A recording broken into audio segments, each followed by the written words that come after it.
देखो, राहुल गांधी पहले भी हरियाणा दौरा करके गया था भारत जोड़ो यात्रा में। वो जहां जहां पैर पड़े संतन के, वहां वहां सफाई हो जाती है। तो राहुल गांधी को कोई सीरियसली लेता भी नहीं है। वो वहां कुछ बोलता है, विदेश में जाके भारत की प्रतिष्ठा के खिलाफ बात करता है, भारत की सेना के शौर्य के खिलाफ बात करता है, उसके सबूत मांगता है। कभी सर्जिकल स्ट्राइक के सबूत मांगते थे, अब पाकिस्तान कहता है कि हमारा पूरा का पूरा नेटवर्क नेस्तनाबूद कर दिया हिंदुस्तान ने, सारे हमारे एयरपोर्ट तोड़ दिए, सारे हमारे जितने भी सैन्य अड्डे थे वो तोड़ दिए, आतंकवादी अड्डे थे वो तोड़ दिए। राहुल गांधी बेचारा सबूत ही मांग रहा है, अब उसका क्या करें, तो उसका अपना दिमाग है। संगठन नहीं बन पाया अभी तक। आज तक ये अपना विपक्ष का नेता नहीं तय कर पाए हैं हरियाणा की विधानसभा में कांग्रेस के लोग। हमारा तो संगठन तैयार है। पहलगाम को लेके आपका एक बयान आया था, उस पर लेके जो है कहीं ना कहीं उसके ऊपर काफी चर्चा हो चुकी है, मैं स्पष्टीकरण भी दे चुका हूँ।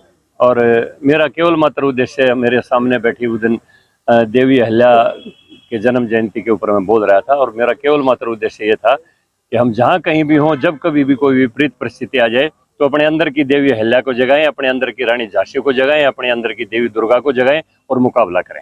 देखिए, 2014 के बाद से बहुत ही मूलभूत परिवर्तन इस देश में आए हैं, जब से नरेंद्र मोदी ने देश की बागडोर संभाली है। सबसे पहली बात कि पारदर्शिता आई है सरकार में।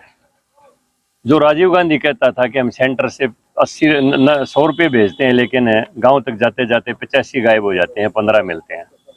पारदर्शिता आई है। किसान के खाते में अगर 2000 रुपये किसान सम्मान निधि है तो सीधी उसके खाते में है, कोई गिरदावर बीच में नहीं, कोई पटवारी बीच में नहीं, कोई कानून को बीच में नहीं, कोई तहसीलदार बीच में नहीं।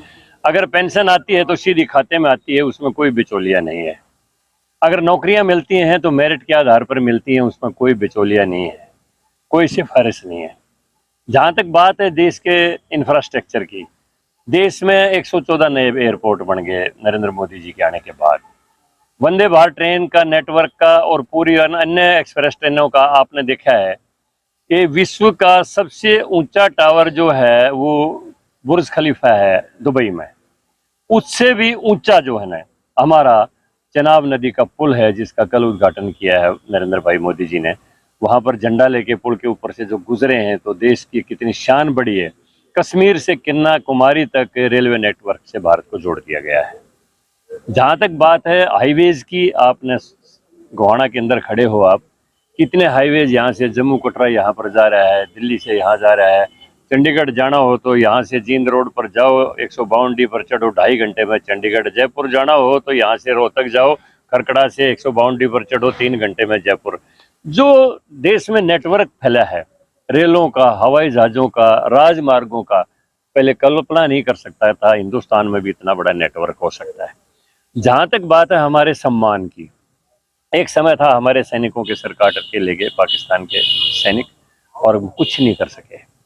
आपने देखा होगा, हमारा एक पायलट गलती से पाकिस्तान की टेरिटरी में हमारा जहाज गया, जहाज में कुछ खराबी आई, एजेक्ट किया उसने अपने आप को, पाकिस्तान की धरती पर उतर गया, और हमारा अभिनंदन पायलट पाकिस्तान के अंदर से मूंछों पर मरोड़ी लाते हुए आया। कोई उसको हाथ लगाने वाला कोई आदमी नहीं था। एक समय था 65 में युद्ध जीता हुआ लाहौर तक का इलाका वापस दे दिया। एक समय था 1971 में 94,000 पाकिस्तान के सैनिक गिरफ्तार थे। हमारे सैनिक चम्मन पाकिस्तान की गिरफ्त में थे, चम्मन हमने छुड़वाई नहीं, 94,000 को छोड़ दिया। चम्मन हमारे वहीं पर सड़ के मर गए। देश की हालत थी। आज बेशक पहलगांव में अटैक हो गया, हम उसकी निंदा करते हैं, हमारी सद्भावनाएं संवेदनाएं हैं उनके साथ, जितने भी बहनों ने सिंदूर खोया, जितने भाई उन लोगों ने अपने परिवारजन खोए। लेकिन प्रधानमंत्री जी ने एक संकल्प किया कि उनको इतनी बड़ी सजा देंगे, चाहे आतंकवादी हैं चाहे उनके पनाह देने वाले हैं, जो उनकी कल्पना से परे होगी। और आपने देखा सबसे बड़ी बात, देश में निर्मित इंडिजिनियस हथियार, ब्रह्मोस मिसाइल भी हमारे देश में बनी है, आकाश मिसाइल भी हमारे देश में बनी है। हिंदुस्तान की धरती से 9 टारगेट तय किए गए, 9 के 9 टारगेट के ऊपर स्टीक अटैक किया गया, एक भी हमारी मिसाइल को पाकिस्तान का एयर डिफेंस सिस्टम इंटरसेप्ट नहीं कर सका। तो कुल मिला के सामरिक दृष्टि से, आर्थिक दृष्टि से आज देख रहे हो विश्व के अंदर चौथी अर्थव्यवस्था हमारा देश बन गया है। प्रधानमंत्री जी का संकल्प है कि 2026 में इसको तीसरी अर्थव्यवस्था बना देंगे, और 2047 तक भारत पहली अर्थव्यवस्था होगा। लेकिन विपक्ष तो सवाल ये उठा रहा है कि काला धन लाने की बात कर रहे थे मोदी साहब, आज तक वो नहीं ला पाए। देखिए, आज काला धन बनता ही नहीं। 2 लाख करोड़ से ऊपर सी मंथली जीएसटी हमारी जीएसटी संग्रह है हमारा। शुरू में जब जीएसटी लागू की गई तो बड़ा प्रचार किया विपक्ष ने, व्यापारी मर जाएंगे, लेकिन आज व्यापारी कहता है कि हमने तो मजा आ गया। जो पैसा हम देश को दे रहे थे वो इंस्पेक्टरी राज में इंस्पेक्टरों को दे रहे थे, जो देश को देना चाहिए था। आज कोई इंस्पेक्टर राज नहीं है, आज कोई उनके बही खाते चेक नहीं करता है, कोई उनके छापे नहीं मारता। ईमानदारी से व्यापारी काम कर रहा है और हिंदुस्तान दुनिया का सबसे बड़ा जीएसटी संग्रह का देश है, जिसमें पारदर्शिता से पैसा सरकार के खजाने में आता है और वो देश की डेवलपमेंट के ऊपर लगता है। राहुल गांधी के हरियाणा दौरे को किस तरह से देखते हैं? देखो, राहुल गांधी पहले भी हरियाणा दौरा करके गया था भारत जोड़ो यात्रा में।